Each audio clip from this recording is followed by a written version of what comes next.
Hey everyone, welcome back. तो आज इस वीडियो में हम स्टूडेंट का सबसे एक कॉमन प्रॉब्लम के लिए बात करेंगे, दैट इज़ कि वो जब कोडिंग स्टार्ट करते हैं, क्योंकि प्रोग्रामिंग सेशन आने वाला है तो कोडिंग तो आपको स्टार्ट करना ही पड़ेगा। लेकिन स्टार्ट करने के कुछ दिन बाद वो सोचता है यार कोडिंग तो मेरे से नहीं हो पाएगा। क्यों?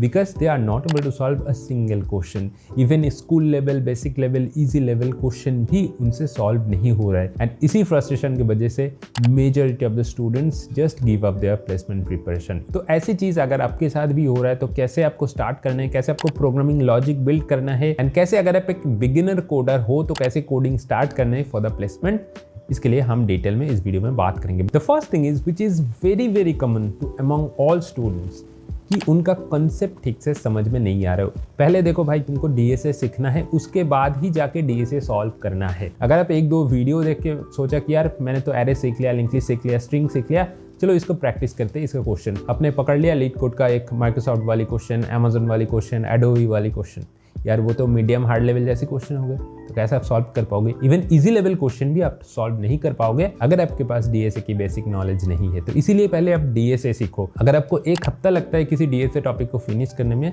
तो यार स्पेंड कर दो एक हफ्ता, बट आप कुछ सीखोगे। इसीलिए जो स्टैंडर्ड रिसोर्स है उससे आप डीएसए सीखो। जो बड़े अच्छी यूट्यूब चैनल है, जो अच्छी यूट्यूब वीडियोस बनाते हैं, उससे आप डीएसए सीखो। एंड जब आप कोडिंग प्रॉब्लम सॉल्व करना स्टार्ट करोगे, पहले इजी प्रॉब्लम से स्टार्ट करना। Don't start with medium and hard level problem.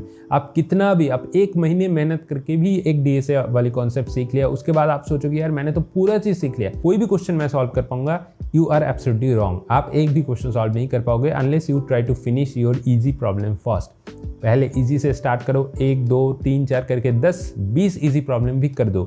उसके बाद आपके पास एक फ्लो आ जाएगा, एक डेटा स्ट्रक्चर और एक पर्टिकुलर एल्गोरिथम के लिए आपके पास पूरा की पूरा अंडरस्टैंडिंग क्लियर हो जाएगा। उसके बाद ही जाके मीडियम एंड हार्ड स्टार्ट करना। द सेकंड थिंग इज, अब जब क्वेश्चन सॉल्व करो, एज्यूमिंग कि आपके पास डीएसए सारी नॉलेज है, ठीक है, तो अब नाउ आप क्वेश्चन सॉल्व करने बैठोगे। जब क्वेश्चन आपके सामने आएगा, please give maximum time in your thinking process. ठीक है, आप पहले क्वेश्चन को पढ़ो, क्वेश्चन को समझो। Don't just read the question and then try to write the code instantaneously.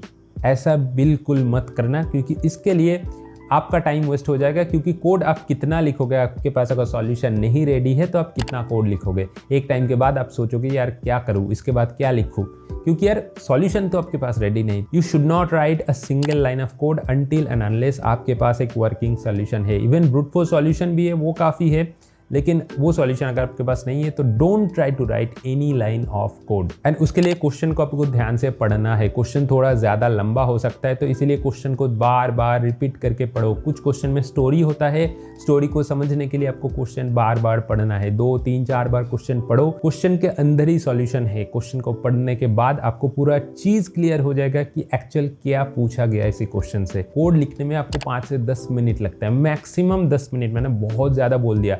5 minute के अंदर आप कोई भी कोड लिख सकते हो, चाहे वो लिंक लिस्ट का कोड हो, डीपी का कोड हो, ग्रीडी का कोड हो, 5 मिनट में आप लिख सकते हो अगर आपके पास एक ऑलरेडी वर्किंग सॉल्यूशन है। The third thing which is very very important, आप पहले स्टेप बाय स्टेप सॉल्यूशन सोचो।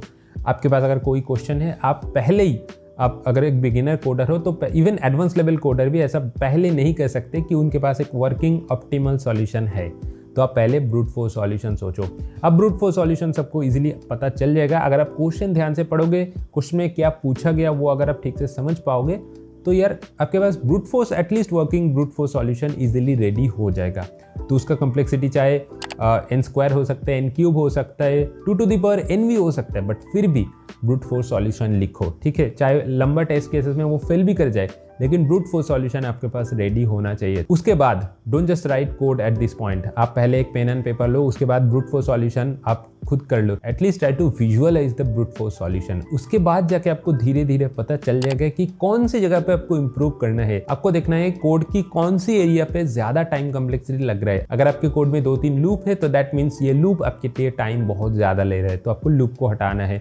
अगर आप ऐसे कोई डेटा स्ट्रक्चर यूज कर रहे हो जिसके लिए आपका टाइम कॉम्प्लेक्सिटी अननेसेसरीली बढ़ जा रहा है, तो उसी डेटा स्ट्रक्चर को हटा के कोई दूसरा डेटा स्ट्रक्चर यूज करना पड़ेगा, नहीं तो आपकी टाइम कॉम्प्लेक्सिटी नहीं कमेगा।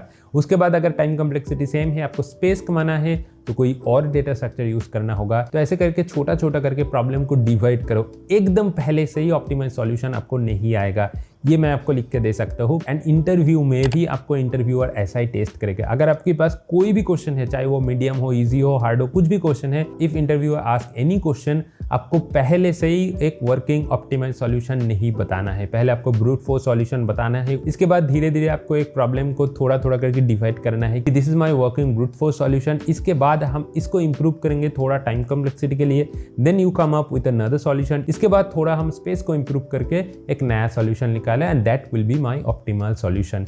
ऐसे करके आपको इंटरव्यू में भी बोलना पड़ेगा। इंटरव्यू में अगर एक चीज में आप ऑप्टिमाइज सॉल्यूशन बोल दोगे तो ये यार इंटरव्यू सोचेगा कि आपने बाई हार्ट करके रट्टे मार के चले आए, आपके पास कोई लॉजिक बिल्डिंग क्वालिटी नहीं है। तो बस ये सारी चीज़ आपको दिमाग में रखना है बिफोर जंपिंग इनटू कोडिंग, क्योंकि प्लेसमेंट सेशन आने वाला है। प्लेसमेंट सेशन में एटलीस्ट 2-3 महीने में आराम से हो जाता है अगर आपके पास थोड़ा बहुत कोडिंग की आइडिया है। अब डे 1 से सीखो, उसके बाद थोड़ा थोड़ा करके कोडिंग ईजी से स्टार्ट करो एंड थोड़ा थोड़ा करके आपकी प्रोग्रामिंग लॉजिक को बिल्ड करो। At the end you will definitely become a better coder.